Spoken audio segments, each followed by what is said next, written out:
I didn't mean to.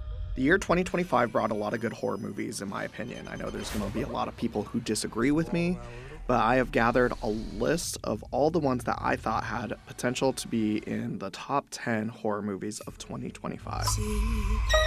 Coming in at number 10 is The Long Walk. Warning, number 7. Charlie horse! I read this book by Stephen King a long time ago, and I was a really big fan of it. I knew it had a lot of potential. People talk about how it was the original Hunger Games before the Hunger Games. The filmmaker stayed true to the book. He took some creative liberties that I thought were really good. I thought there were some decisions that the filmmaker made that was probably for the better of the story. Maybe not the best Stephen King adaptation, but still a pretty solid piece if you have a moment to see it. Realize the truth of this. This is walk or die. At number 9, we have Good Boy. Good Boy is a very fun and different take on filmmaking. You know, you have a movie that's taken place in the perspective of a dog, and I really appreciate, just the amount of emotions that the director was able to essentially portray with not having really a lead actor in it. You know, he has his dog, but he cannot stay further enough that the dog is not acting, the dog is not putting on a performance. It's just genuine reactions that he's getting from the canine itself. Good Boy was a very straightforward story, but I also thought it was very beautiful and touching in its own way. I don't really want to spoil anything that happens to it. All I could do is suggest that you go check it out. It is an indie filmmaker, and I really hope that these people make further movies after this, because they did a pretty good job with this one. Okay, I'm here. Hey, listen to me. Come here.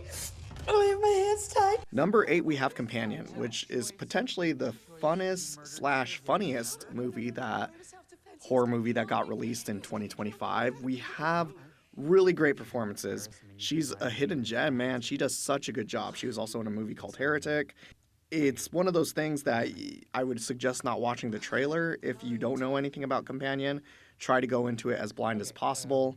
Very good movie, very fun movie, and a lot of good messages that are laced throughout the whole piece. The film's messages were amazing, and it's something that I feel like society needs to hear. Up next, we have The Gorge, and The Gorge is probably the most unknown gem out of all of the ones that I'm saying right now. You know, I mean, I feel like a lot of these movies were very publicized, and I feel like there's theatrical releases for a lot of the movies that I said, and this is one of those ones that Apple TV decided to just keep on its own platform. It's something that I personally didn't have a subscription, so I didn't know about it until a friend told me about it. He told me to go watch it with him.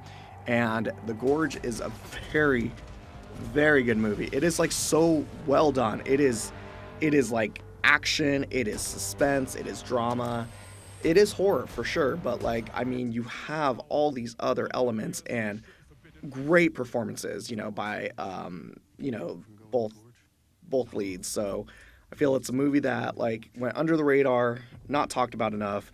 Go check it out. I love it. The Gorge is up there. The Gorge is the door to hell. Ducha Talań. Bodkastat Talań. Coming in at number 6, we have The Ugly Stepsister. And I love The Ugly Stepsister. It is it's a good foreign movie, and it's a take on Cinderella told from the stepsister's point of view. And it is very similar with the substance, with what it has to say about women and body standards. And it is very gruesome. It is body horror for sure. It's not completely Cronenberg, but I know there's been references made to it. Very good movie, very good take, very horrific. It's fun. It is something that is, if you're into dark comedy, this is definitely something you might enjoy and stuff, but it impressed me enough definitely to be on the top 10 for sure. Something I wouldn't leave off the list. God dog, what happened to you, Smoke? Coming in at number 5, we have Sinners, which Sinners, I've heard people love it, I've heard people hate it, I've heard people indifferent to it. But as far as Ryan Coogler goes as a director, you cannot deny how technical and how beautiful of a filmmaker he is. His cinematography, his editing, his acting, his set designs, his production. It overall is such a good piece. Like, you know, I mean, objectively speaking, it is just really tightly shot. It is a great movie, and the performances were great. Everything blew it out of the water and stuff. I know some people were not really completely sold on the whole vampire take. They didn't like his reimagining of like Robert Rodriguez's From Dusk Till Dawn having almost a crime slash, you know, like vampire tale within the same thing, but I think it worked. I like when you have inspirations and you kind of mirror things that you like as filmmakers into your further art and stuff. And of course, you have the reference of Crossroad Blues. You have the iconic Robert Johnson blues player himself. That one of the characters is very loosely based off of him, and it's good. It's a legendary movie. I think it deserves to be in a lot of top lists and stuff, but it's one of those things that I guess, you know, subjectively you're gonna have to go in it and tell yourself what you feel about it. Some weird shit going on out here. You keep dancing with the devil. That's good, just like that. Coming in at number 4, we have Weapons. Weapons was a phenomenal tale. It's, okay, this one is going to be a lot more zanier. This one is going to be a lot more off the wall, batshit crazy than any of the other movies on the list. It is very quirky. The filmmakers are, you know, former comedic figures, and I think it shows. Now, don't get me wrong, there are still horror elements, and there are creepiness, and there's a new potential horror icon that could be in future movies from here on out. And the rumors are we're going to get more of a backstory on her. This was a fun tale. This was very unique. The ending was beyond satisfying. It has probably got to be the best ending out of all of the movies that I'm listing here. But it's definitely one of those movies that it got the hype, and it got its hype for a reason. Make sure you check out Weapons if you haven't seen it yet. Show me. We're going to round off number 3 with the movie Together. Now, I love Alison Brie and her husband, Dave Franco. I like when they collaborate together. And when I say I like that they collaborate together, I don't always like when they collaborate together. They've actually had a few horror projects that I was never too huge on.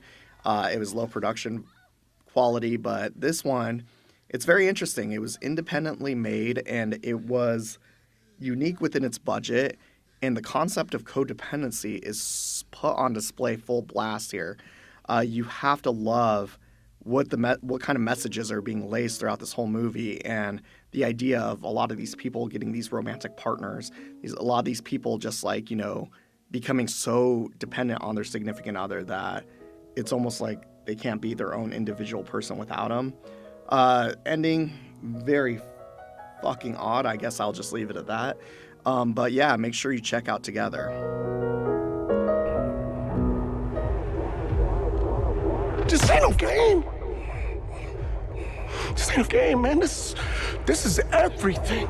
I'm going to get a lot of hate on this one, but I liked him.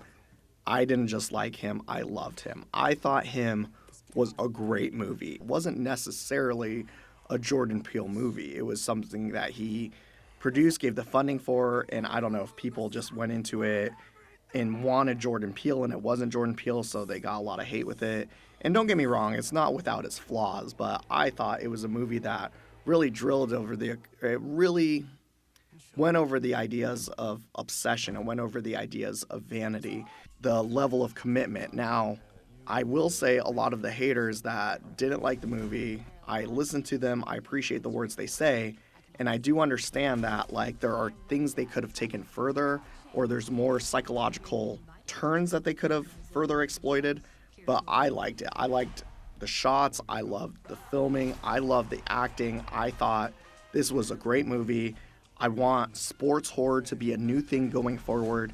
I'm down to see more of these types of movies because, let's be real, there's a lot of us nerds out there that like horror movies and we like sports, and it's fun to see the two worlds collide. Growing up. Who are you? I'm him. Who are you? I'm him.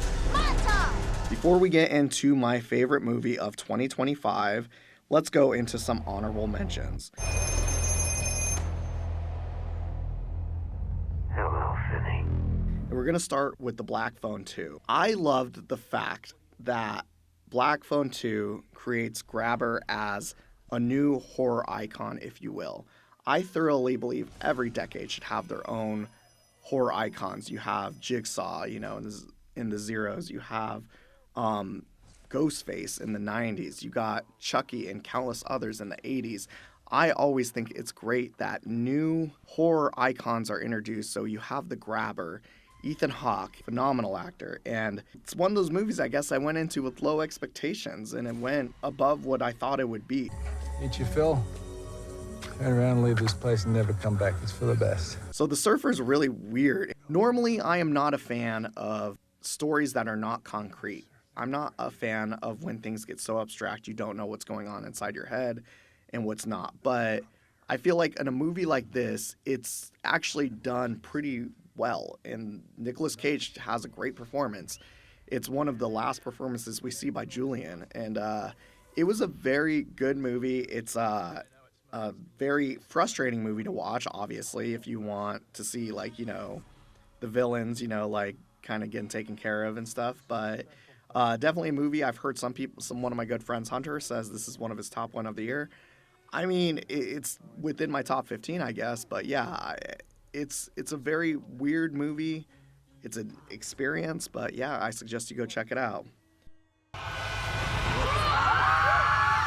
Last of my honorable mentions is going to be Clown in the Cornfield. And I know just by the title alone, I thought that sounded so stupid. I was like, they made a movie called Clown in the Cornfield. What on earth is that? So I was surprised. I was actually, you know, it's one of those movies you put on and you don't think you're going to watch all the way through. So you're like, oh, I'm going to fall asleep to this movie. But then I didn't turn it off. I ended up watching it the whole way through, and it was a great storyline. It was actually well acted. It was like, you know, the kills were fun, you know. It's one of those things. I was like, is this actually a good movie? I mean, this really surprised me. So, yeah, Clown in the Cornfield. Get a chance to check that out if you have Shudder at all. And my top horror movie of 2025 is going to be Bring Her Back. I'm going to go on the record and say it is nowhere near as good as Talk to Me, the filmmaker's first movie. But this is still a good follow-up. And whether it's Pet Sematary, Talk to Me, or Bring Her Back, I think a lot of these horror movies handle the subject of grief really well. And this is no different. I think this is on full display of the emotions that people go through after having a loved one lost, and essentially the lengths and the depths they'll go through within their soul and what they would be willing to do to have that person back in their life. Bring Her Back, I know, didn't do well on the box office. I know that a lot of people didn't really care for it as much. But, you know, I don't know. I'm just a sucker for witchcraft. I'm a sucker for sorcery, satanic cults and whatnot. And, yeah, this movie I thought it was hard-hitting. I thought it was emotional. I thought it was sad. You do a good job at hating the main character, but unfortunately, you also understand where she's coming from. So, it may not have been the strongest of years, but these are my top 10 horror movies of 2025 with 3 honorable mentions. I hope you guys enjoyed this video. Listen. Some people believe the spirit stays in the body for months after death.